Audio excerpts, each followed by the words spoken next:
It's the adrenaline.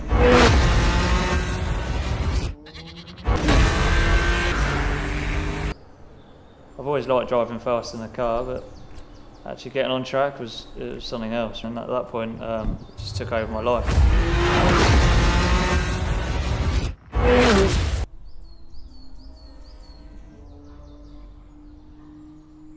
I just wanted to go faster and got into cars.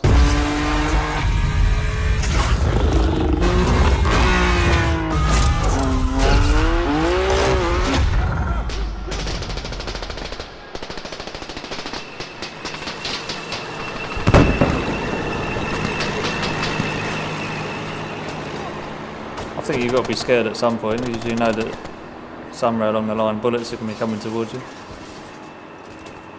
And as we drove in, the ambush kicked off. They set the ID off. And that was me then for 4 months, that's all I remember. I was then in a coma.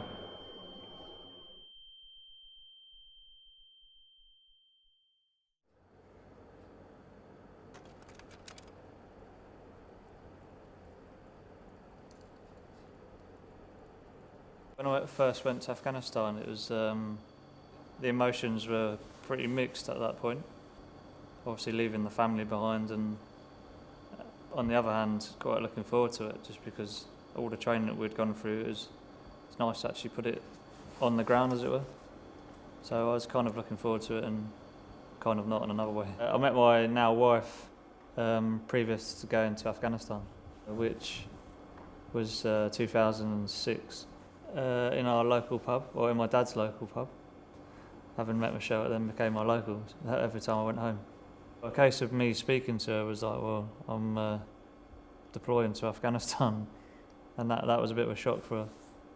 But she was supportive, so she knew that it was my job, and it was probably harder for me to tell her that I was going than it was for her to sort of understand what I was doing and all that. I think you've got to be scared at some point because you know that somewhere along the line bullets are going to be coming towards you. We didn't really know what was on the ground, so for us we were going into the unknown each day. So if we were out on patrol, the Taliban were kind of testing us and we were testing them. I remember the days leading up to it, so 2 days before we got tasked to go and help the Danish to get their rations, we locked down our hatches and drove into Musikala. It was the only way through, just one small track. And as we drove in, the ambush kicked off, and I happened to be the middle wagon driving through it. As we came out of the ambush, they set the ID off. Go! Blew our wagon pretty much in half, and at that point, unfortunately, killing the 3 guys that were in it behind me. Once they'd done that, they then shot rocket grenades at me, which blew the engine up, and that's what engulfed me in flames. Somehow I managed to get out of all of that and ran to cover and was shot twice. It was then the guys in the front wagon, they got out, fought through to the firefight and all the bullets that were coming down, and realised that I was either missing or being blown out of it.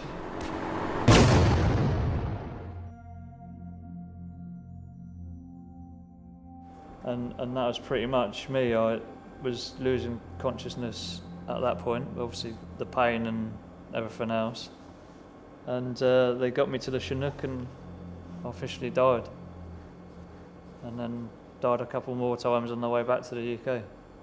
I was then in a coma, and that was me then for 4 months, that's all I remember. I woke up from sort of 12 stone to then 7. At the time I couldn't move, so I didn't really know what was going on, only that I knew that the family were there. We got married in 2008, so I left the hospital. At that point she said, well, as long as you don't change as a person, she'll stay with me. And that was one of the hardest things to go through, explaining like to leave me and all the rest of it. And she said, well, if you don't change, we're going to get married still.